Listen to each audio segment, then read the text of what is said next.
Hello students, today we are going to start Principles of Administration topic. We have started organization, in which we have to discuss 4 parts. First part we have already finished, that is theory of organization. Now today there is Principles of Administration.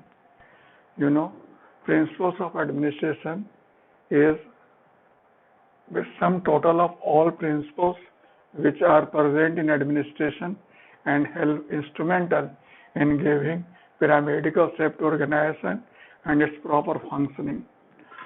If you try to locate it, when you are studying the theory of organization, particularly administrative theory, or you can say classical theory or structural theory, you came across the principles of administration. That time I told that administration is a science, and like science, administration has certain universal principles which can be applied universally. They can be used to enhance efficiency and performance of an organization. Getting a point? When we were studying evaluation of administration, public administration is a subject, we find in second stage of evaluation, that is the period of principles. The period was 1927 to 1937, in which we discussed administration as a science and pointed out that like science, administration is also certain principles. And all scholars concerned with this stage try to formulate principles of administration. Like Henry Fayol identified 14 principles of administration, Orvik identified 8 in the beginning and 29 later on. Luther Gulick identified 10 principles of administration. Then Mooney and Riley identified 4 principles of administration. So here all scholars have thrust to discover principles of administration. Then one can ask, what are principles of administration? You can say principles of administration are those basic components which are instrumental in giving shape and functioning of organization. Getting a point? There is lack of consensus on the number and composition of principles. Like Henry Fayol identified 14 principles, Orvik on the beginning 8 and later on 29. But in syllabus we have 8 principles we have to study in our syllabus. But I must tell you one thing, that in UPSC syllabus this is not included. Earlier it was there, but now it is removed because it is considered that these principles constitute alphabets of public administration. So public administration students are supposed to know these principles whether they are mentioned in syllabus or not. Getting point? Even when it was removed from syllabus, questions were asked in UPSC. So one student, whether preparing for UPSC or BPSC, should trust on this principle and should prepare also. Last year there have been regular questions. This year also there was question on decentralization and delegation. So I will think that question on hierarchy, question of authority and responsibility, coordination are supposed to be important. In general, in these principles we study, getting a point, 8 principles to which Herbert Simon dubbed as a proverbs or myth of administration. But no matter what criticism it has, these still constitutes very important element of science of administration.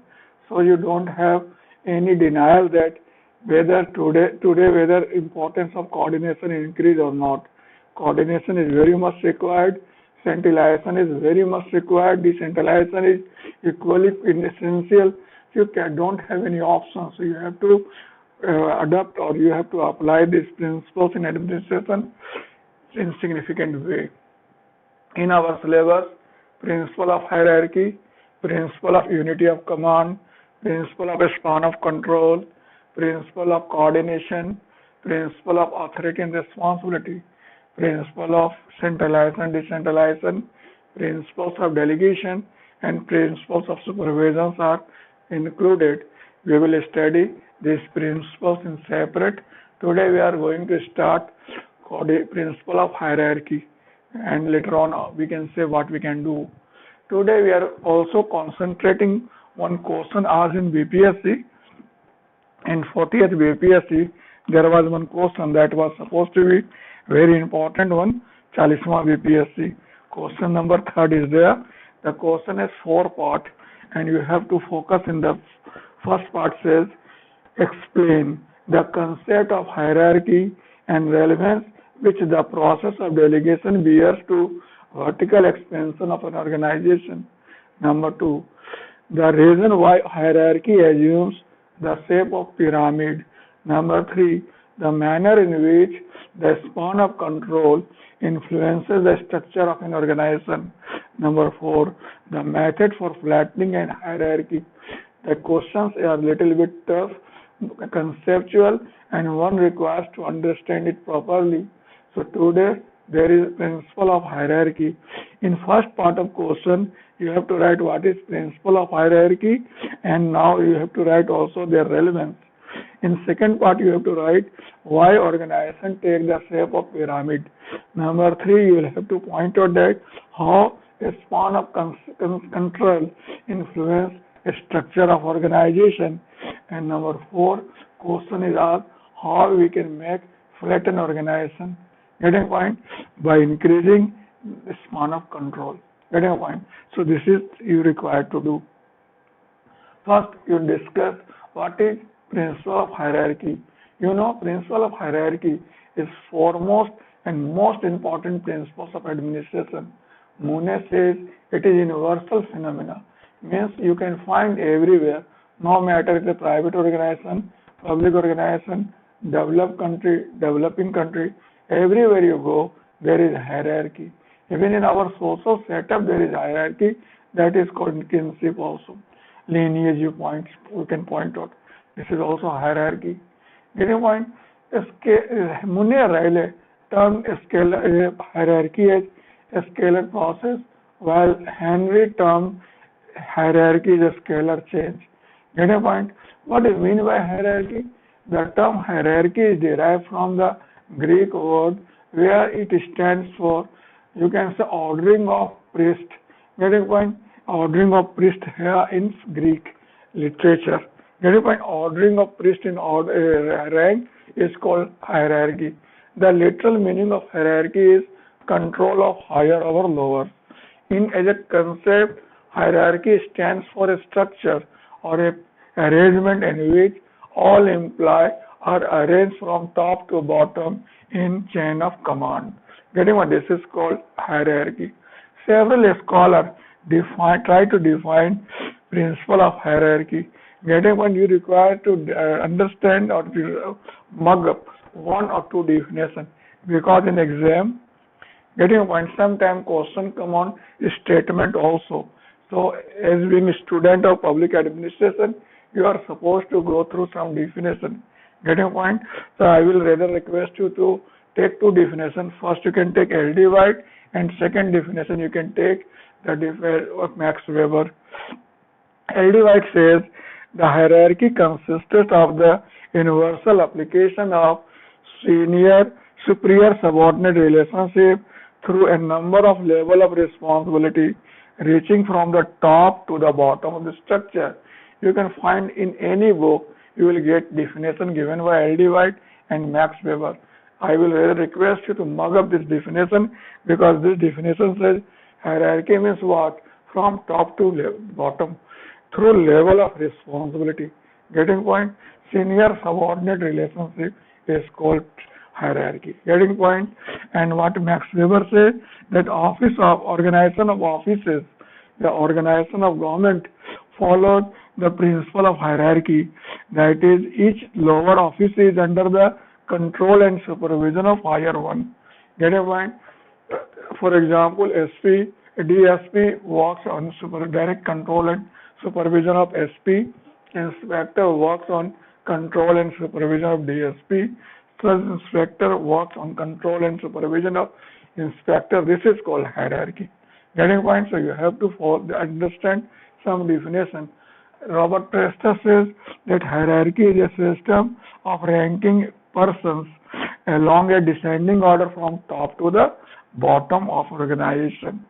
Getting what? From top to bottom, if you arrange or imply on the basis of chain of command, that is called hierarchy. Means senior will be above and subordinate will be junior. There's some place later on, that is called hierarchy. Get a point? Millet says that hierarchy is a method whereby efforts of many individuals can be geared together. And Paul H. Appleby has given very meaningful definition of hierarchy. He says hierarchy is the means by which resources are apportioned, personnel selected and activated, operation activated, reviewed and modified. Means Appleby has given wholesale thrust on hierarchy, and to him hierarchy is overall and it is instrumental for overall functioning of organization. So Appleby has given definition of hierarchy in full length. Get your point? So hierarchy is very important. It is very important form a principle of organization. Getting point? It gives pyramidal shape to organization. As you know, this is very, very important thing. It gives pyramidal shape to organization. And in general, I told principles of hierarchy, getting point, and chain of command or scalar chain are used interchangeably. So what is difference? Can you tell me between hierarchy and a scalar chain or a scalar process? If you take this way, this is called scalar chain. This is through authority and responsibility. Getting point? And this is hierarchy. So if you arrange duty in accordance with function, it is called hierarchy. And if you arrange duty in accordance with authority and responsibility, that is a scalar process or a scalar chain. Otherwise, no difference. In both the concept, there is degrading or there is you have to organizing duty in one on the basis of function, in other on the basis of authority and responsibility. Getting point? So this is hierarchy. Getting point? In hierarchy, what you find? There from top to bottom, everyone is organized in ascending order, descending order. So this is the basic point. You can say A can be head of organization. Here there can be B, there can be B dash, there is C, there can be C dash, there can be D dash, there can be E dash, and there can be F dash. Getting what? These are implied. Getting point? So B is subordinate of A. There is no confusion. And C is subordinate of B, and C is also subordinate of A through B. In this way, from top to bottom, everyone is subordinate to A. Getting point? Through this mechanism. So it constitutes a chain of command. It constitutes also means medium of communication through which all work to take together. This is very important. This constitutes chain of command. This is also worked as a means of communication and through which entire activity takes place. The hierarchy is very important. Hierarchy is not principle. It is not means. To a certain extent, it is an end itself because it gives pyramidal shape to organization. It facilitates leadership. It facilitates delegation. It facilitates functional definition. Means it has own principle. It has own process, and it is a own effect. Principle is of leadership, process is of delegation, and effect is a scalar definition. So that is functional definition. Get a point? So this is very important thing attached with hierarchy. So if you have organization with hierarchy, you have several things in your hand. If hierarchy is lost, everything is lost. Get a point? So you have to maintain in all conditions rank and file. In government organization, usually it is here that one should maintain rank and file. If you maintain rank and file, you are always secure, and if you violate it, you may be in trouble. That's why. What is rank? Means you maintain hierarchy, give respect to senior, and give order to subordinate. And what is file? maintain everything white and white, black and white, so that if question of accountability arises, you should be in position to answer them. Get your point? So this is thing you require to keep in mind. So this is hierarchy, and hierarchy has number of advantages because it gives or it serves an instrument of integration and coherence in organization. So first, as instrument of integration and coherence. Number two, as a channel of communication. Third, it fixes responsibility at each level. Number four, it prevents congestion of work at the top level. Next, it facilitates decentralization of decision making at various levels. Then it facilitates delegation also. It simplifies process of file operation. It helps, it is means of coordination. It is suo moto, or you can say it is self-proven means of coordination. It promotes discipline and order. It gives paramedical shape to organization. It facilitates leadership. It provides the functional definition at each and every level. So there are a number of advantages hierarchy is. That's why Paul H. Appleby told that hierarchy is means through which the entire functioning of organization can be secured. But hierarchy has some strong limitation also. Why? Because it causes delay and red tapeism. That is very significant one. Then it causes, you can say, chain of command big one. As a result, the higher may lose connection with the top one. So this is a very bad one. Number three, it is not conducive for healthy human relation among organizations. Therefore, it causes senior subordinate feeling. It causes decisiveness and inefficiency at the subordinate level. Getting point? It is basically, you can say, discourages initiative and derive of subordinate. That's why first the most important one is that it causes delay, red tapeism. In organization, works are of several nature. Some works require immediate action, and if you believe on hierarchy, that may create problem. Henry Fayol, who is a strong supporter of the hierarchy, says that in general we are not supposed to depart from hierarchy, but it would be wrong if you continue and it disturbs or detriments business. So in general it is improper to depart from hierarchy, but it will be more improper to continue if it detriments to functioning of organization. In the same way, Urvik told, like every house, if like a drainage system in every house, there is hierarchy in organization. But to consider hierarchy as sole mean communication, it will be like to give too much time on drainage system by an individual. So that is not proper. You should have hierarchy in organization, but you should not consider that wholesome.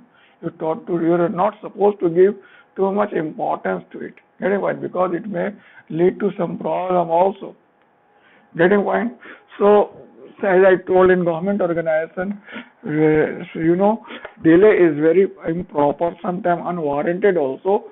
That's why Henry Fayol has given a valuable practical suggestion that is called gangplank. So what is gangplank? Gangplank says that level jumping means two different levels of hierarchy can come in direct contact with each other in case of necessity. So this is called gangplank. But it is proper for both to immediately give information to their next senior, so that if anything goes wrong, then it may be resolved. So this is gangplank. Do you know? Gangplank means level jumping, means two different rank can contact directly in case of necessity, but desirable to inform their immediate boss. Get your point? So this is the basic thing. Then what is present position of hierarchy? If you ask, presently hierarchy has two, you can say, approaches. Wherever government approaches is concerned, in government, discipline is very important, work order is very important, responsibility is very important, control is very important, and hierarchy facilitates all these things. That's why in government organization, Still, hierarchy assumes a lot of significance. Wherever private organization or multinational company are concerned, if LPG era is concerned, there was question in UPSC that in present LPG era, hierarchy creates more problem than benefits to organization because it is detrimental to dynamic human relation in organization. It is against team spirit and you can say project management. So in general, we discourage strict adherence to hierarchy in present one, and we expect some flexi approach. That's why in present organization there is matrix organization, then you can say some amoeba type flexible networks and structure, then you can say IT also diluted the hierarchy to a large extent. So you can say in principle, in theory, the hierarchy continue, but in practice it requires some adjustment. Getting point? It has getting replaced by matrix organization, or you can say network structure, or you can say some amoeba type work group. Getting point? So these things you require to keep in mind. Now second, there is unity of command. What is unity of command? Unity of command and unity of direction are interchangeably used. Getting point? But there is difference. Unity of direct command means one subordinate should receive order from one senior only. And what is unity of direction?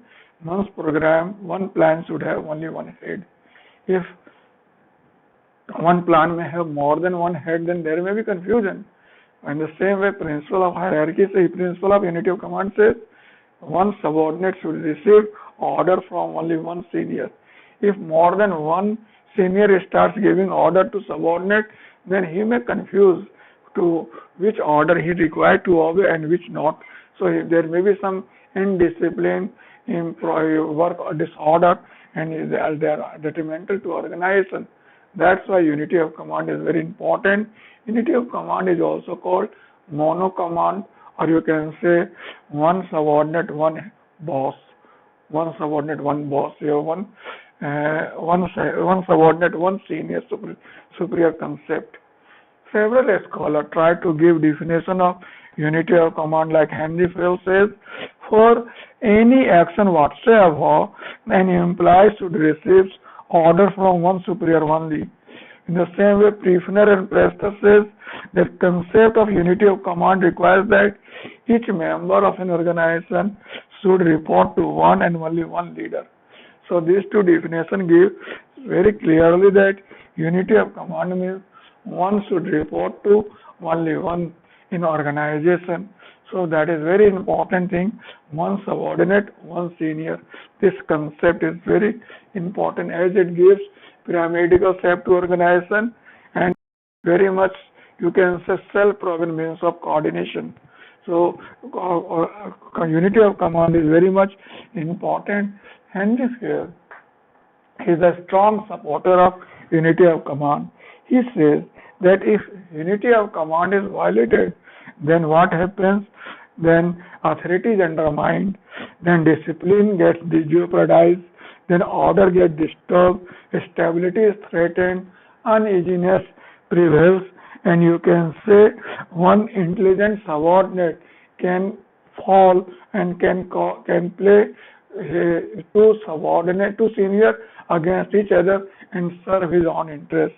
So these are, you can say, number of ill consequences due to violation of unity of command. That's why Henry Fell believes that there should be adherence to strong unity of command. In the same way, Luther Gulick and Urwig also supported unity of command. Luther Gulick and Urwig told that in all administrative organizations, in all well-managed administrative organizations, unity of command principles is followed without any exception. Getting a point?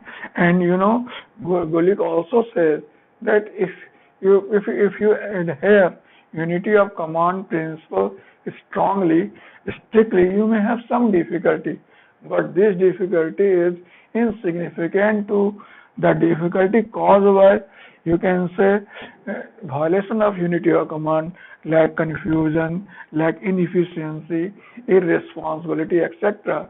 So unity of command is very much like in army, like in police, like in all multinational company. You find there is a strict adherence to unity of command. CBI, RAW, IB, etc. Everywhere you find there is a strict adherence to unity of command. What are plus point of unity of command? If there is unity of command, it gives pyramidal shape to organization. Number one, it gives unity of purpose to organization.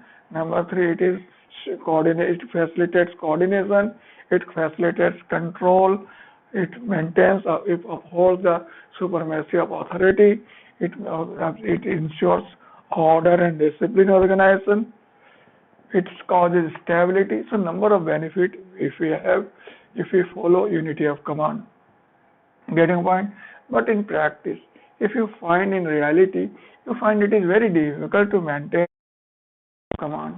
Secular Hudson, a noted scholar, pointed out that unity of command is seldom possible in government organization. It can be applied in only small organization. In government organization, one subordinate may have number of bosses and he cannot avoid any one of them. He receives order from several bosses and gives order to several subordinates. So in government organization, it is not possible to follow unity of command. Getting point? In the same way, Millett also rejected unity of command in principle. He told that in organization there can be two types of work, administrative work and technical work. But the subject matter of these two works are different. That's why there should be duality of command.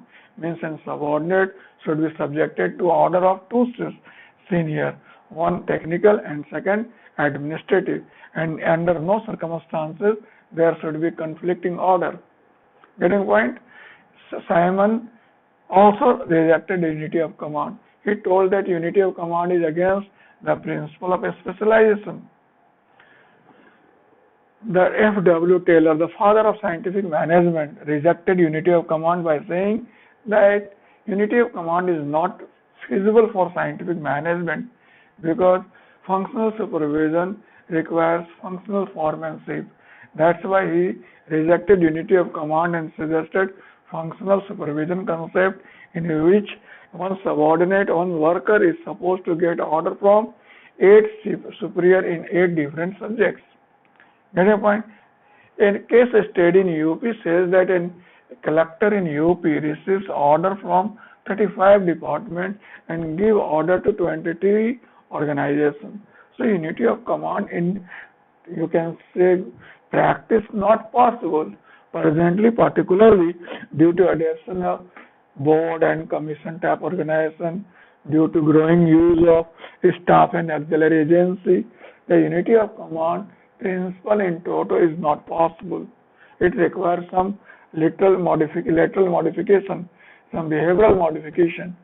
Wheresoever in principle the concept theoretical importance is continued, but in practical perspective it requires some changes, and changes may be that one subordinate may receive order from different supervisors in different subjects, but in one subject he should not be subjected to order of more than one supervisor. So this thing you require to keep in mind. Getting a point? So in conclusion, you can say that principle of command, unity of command is not possible in pure sense. It requires some behavioral modification, wheresoever theoretical importance still it continues. Last, I will discuss what is span of control. A span of control is also known as a span of management and a span of supervision. Getting a point? What is a span of management with control? A span of control means maximum number of subordinates which are effectively managed by, controlled by, and superior. Getting point? If a superior or head is in position to control effectively 5 subordinates, then a span of control may be 5. If he is in position to control 7 staff effectively, then the span of control will be 7. This concept is based on belief that individual has a limited physical and mental capacity, and that's why he can control a limited number of subordinates. Getting a point? Span of control concept is basically based on the managerial concept that is called a span of attention that was developed by V. A. Gray-Cunha. V. A. Gray-Cunha. He developed this concept. What is span of attention? A span of attention means maximum number of individuals, maximum number of activity or components which are being effectively attended by an individual is called a span of attention. Suppose one individual can attend 10 individual effectively, 10 activity effectively, 10 component effectively, then a span of attention will be 10. Getting point? A span of management, a control is specified, and you can say a particular version of attention. It is used in organization, particularly in relation to subordinate. And you know there is inverse relation between a span of control and quantity of control. Means if you have limited span of control, means there will be effective control of subordinate. And if you have large number of span of control, then definitely quantity of control will be less. As well, there is inverse relation between a span of control and chain of command also. More chain of command means less span of control. Less chain of command means more span of control. So there is some sort of inverse relation. Getting point? So then tell me what do you require? Whether more span of control or less span of control. Then it depends on what do you want, whether you want more control or less control. If you want more control, then you should believe on less span of control. And if you believe in less control, then you can go for more span of control. Like in classical theory, there was too much thrust and control. That's why they emphasize on less span of control. Get a point? For example, Hamilton told that there should be a span of control 3 to 4. Then Gray-Cunha himself told the span of control should be 6. Hurwitz told at the apex level there should be 5 to 6, and at lower level there will be 8 to 12. Getting a point? Whereas behavioral scientists like Herbert Simon, who does not believe in control, that's why he advocated for large span of control. He told that there should be a span of control should be more than 100. Getting a point? But one thing you know, both have their merit and demerit. If a span of control is low, organization may have this shape. If a span of control is high, organization may have this shape. Get a point? If the organization is having this shape, number of layers will be large, chain of command will be higher. So this may have lose contact with this one. Get a point? But one thing is guaranteed that he should have effective control over his immediate one. Get a point? And if your organization is having this one, definitely number of chain of command will be less. There is no difficulty. But the quality of control will be less as compared to low span of control. Getting point? So both have merit and demerit.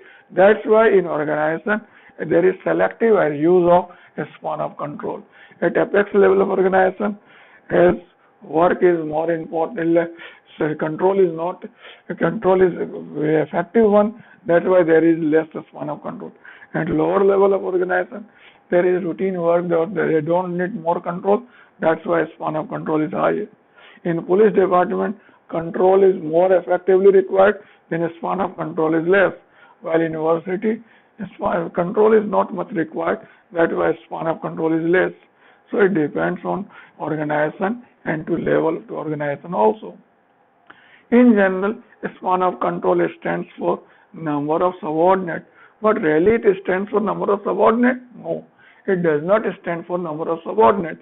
Rather, it stands for number of communication caused by interaction between senior and subordinate. To understand, to explain, Demock and Demock has given one proper definition. They say a span of control is number and range of direct, habitual and communication contact between chief executive and his principal officers. Get a point? So this is a span of control. It is not number of subordinates, but number of communication caused by number of subordinates. That's why to understand it properly, Grekunaj has given one mathematical formula. According to this formula, a span of control is basically is equal to n to the power n by 2 plus n minus 1. This mathematical formula is sum total of direct single relationship, direct group relationship, and cross relationship. So this is direct single relationship. That is, this is direct group relationship, and this is cross relationship. If you sum up, then it will become this one. Here n stands for number of subordinate. If n is 1, a span of control will be 1. If a span of control will be 6. If n is 3, a span of control will be 18. Means the number of subordinate increases in arithmetic progression, but number of communication does not increase in arithmetic progression, but in geometric progression. So this thing we require to keep number span of control always limited. This formula is given by Grekunaj. One more formula which is given by Bloch and Scott. What formula he has given? He has given a span of control is basically depends on L under root n. L is number of level and n is number of subordinate. Suppose an organization has number of employees 1000 and number of level requires to be 3, then a span of control will be 10. So this formula and this formula both can be used to get actual view of a span of control in organization. This will determine number of individual and this will determine number of communication.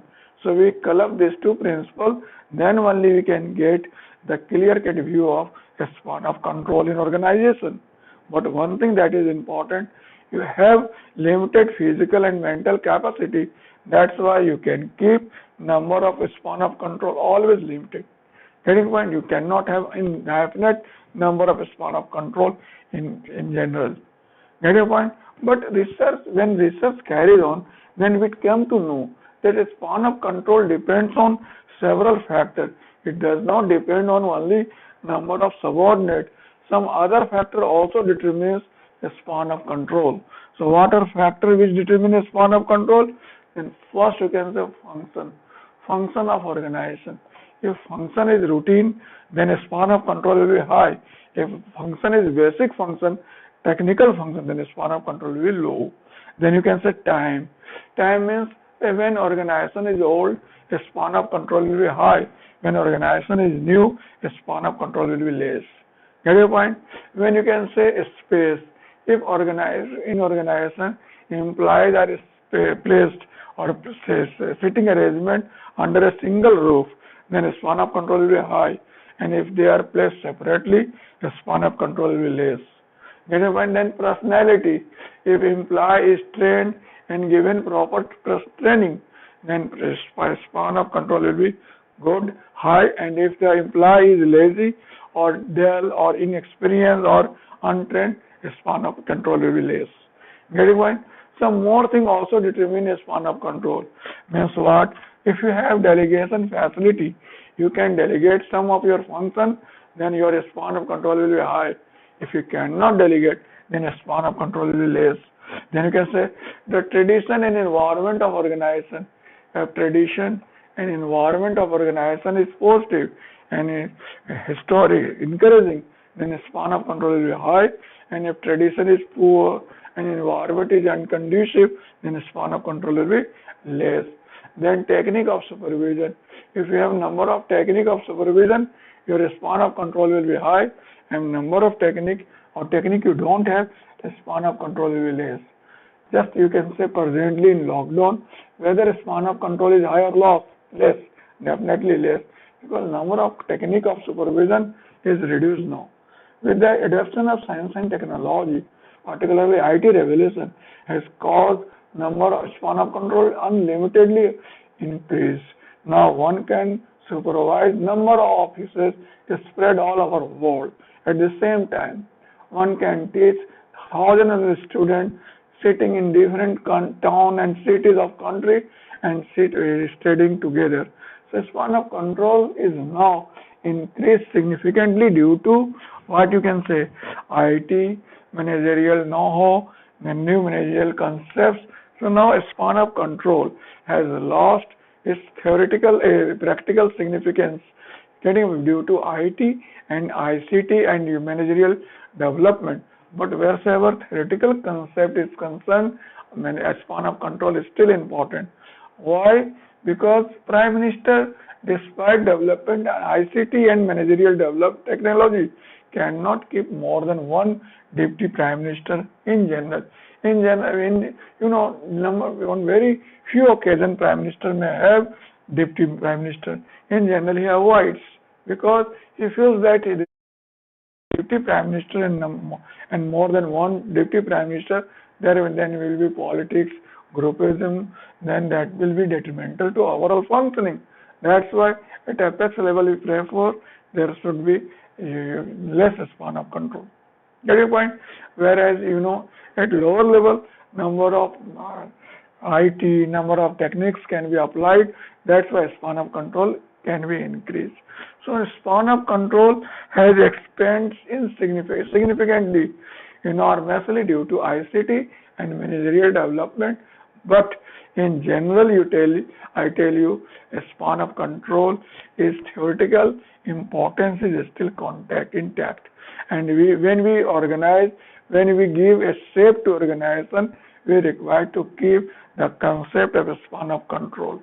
Get away because we have to take care of nature of work, then you can say control mechanism, then you require a time arrangement, a space, etc., and give shape to organization. So the span of control determines or influence the shape organization significantly, and it is still very much important guideline while designing organizational shape and composition. Get your mind? So today I will really request you to go through this question as in BPSC 48. The question has 4 parts. In first part you have to write concept of delegation and hierarchy and importance, relevance.